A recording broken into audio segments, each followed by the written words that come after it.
everybody, and welcome to Higher Ground. My name is Chris Hardwick. So glad you could join us, broadcasting from our cleft in the rock in the beautiful Blue Ridge Mountains of western North Carolina.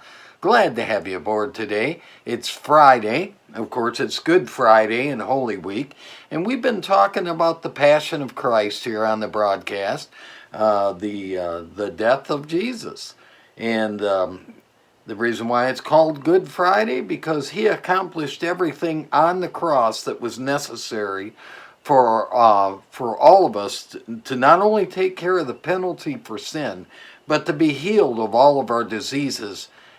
Surely he's borne our griefs, coli, sicknesses, and carried our sorrows, which is that sadness, that depression, that chemical imbalance. He's taking care of all of it, and it all happened as he was whipped and beaten and nailed to a cross. And we're going to look at that. And I'm just going to read through this, and we're going to get as far as we can on this Good Friday. And then we'll pick it up Monday after the resurrection of Jesus, after the third day. So anyway, we're going to look at it in Matthew chapter 27, starting at verse 1. Now when morning came, all the chief priests and the elders of the people conferred together against Jesus to put him to death. And they bound him and led him away and delivered him to Pilate the governor. Then when Judas, who had betrayed him, saw that he had been condemned, he felt remorse and returned the 30 pieces of silver to the chief priests and the elders, saying, I have sinned by betraying innocent blood.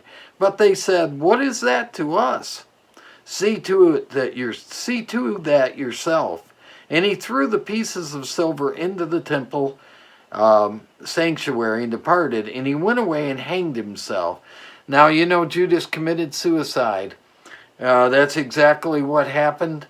He betrayed the Lord Jesus Christ. He gave him over for 30 pieces of silver, and now he's feeling a remorse.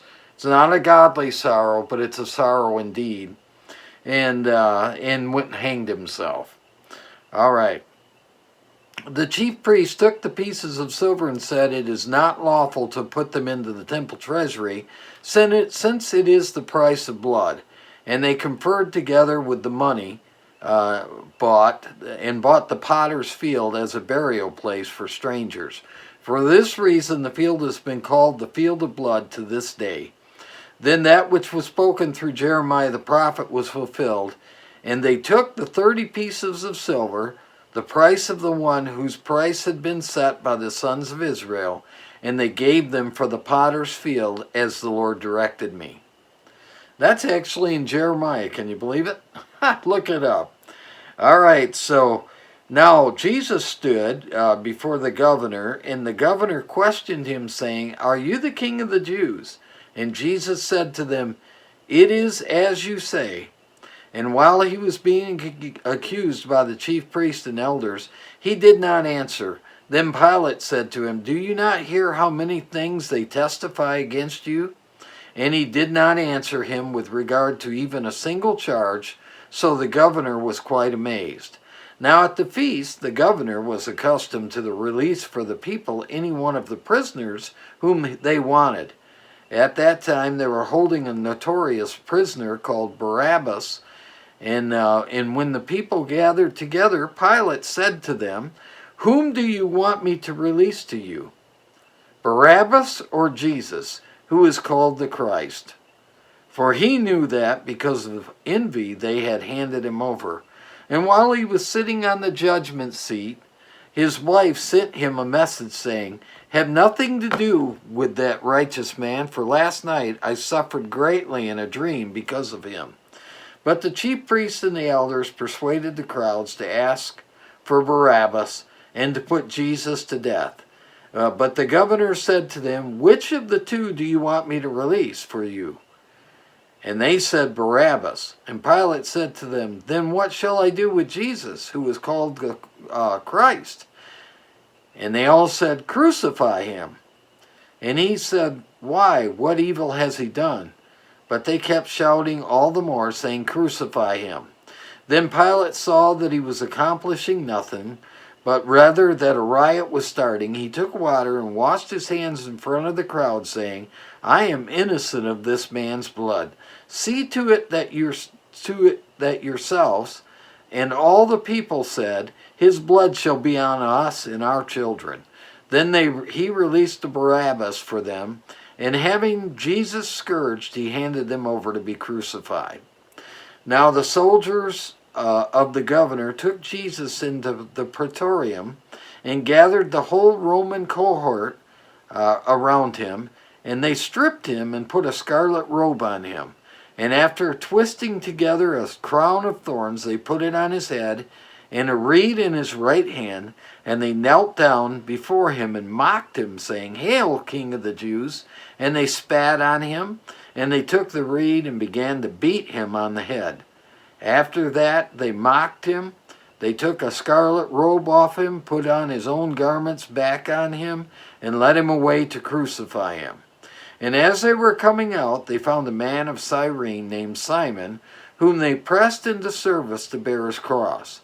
And when they came to the place called Golgotha, which means the place of the skull, they gave him wine to drink mixed with gall, and after tasting it, he was unwilling to drink. And when they had crucified him, they divided up his garments among themselves by casting lots. And sitting down, they began to keep watch over him there. And above his head they put on the charge against him, which read, This is Jesus, the King of the Jews. And at that time 2 robbers were crucified with him, one on the right and one on the left. And those passing by were hurling abuse at him, wagging their heads and saying, You who are going to destroy the temple and rebuild it in 3 days, save yourself. If you are the Son of God, come down from the cross. In the same way the chief priests also and the scribes and the elders were mocking him and saying, He saved others. He cannot save himself. He is the King of Israel. Let him now come down from the cross, and we will believe in him. He trusts in God. Let God rescue him if he delights in him. And he said, I am the Son of God. The robbers who had been crucified with him were insulting him with the same words. Now from the 6th hour darkness fell upon all the land until the 9th hour. About the 9th hour Jesus cried out with a loud voice, saying, Eli, Eli, lama sabachthani. That is, my God, why have you forsaken me? And some of those were standing there when they heard it began saying, This man is calling for Elijah. Immediately one of them ran, taking a sponge. He filled it with sour wine and put it on a reed and gave him a drink. But the rest of them said, Let us see whether Elijah will come and save him. And Jesus cried out with a loud voice and yielded up his spirit. And behold, the veil of the temple was torn in two from top to bottom. The earth shook, the rocks were split, the tombs were opened, and many bodies of the saints who had fallen asleep were raised. And coming out of the tombs, after his resurrection, they entered the holy city and appeared to many. Now the centurion and those who were with him kept keeping guard over Jesus. When they saw the earthquake and the things happening, became very frightened, and he said, Truly this man was the Son of God.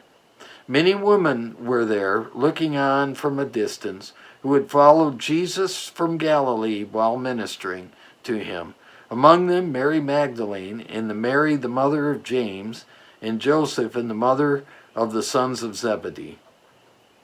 When it was evening, there came a rich man from Arimathea named Joseph, who himself also had become a disciple of Jesus.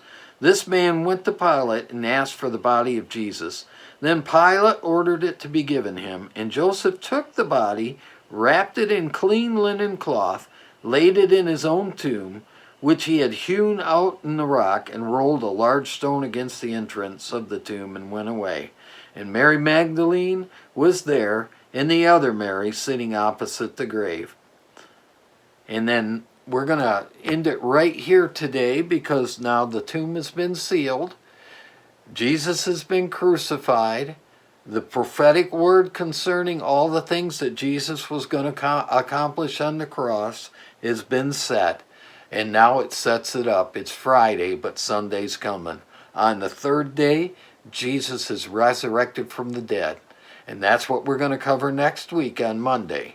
You go out and make it a great week. Understand what Jesus did on this very day, and understand that it's for you. God so loved the world that he gave his only begotten Son, that whosoever believes on him would not perish, but have everlasting life. That's what Jesus did for you. Believe in the heart, confess with the mouth that Jesus Christ is Lord, and you too will be saved. Well, God bless you. Go out and make it a great weekend, and we'll see you on Monday, everybody. Bye-bye.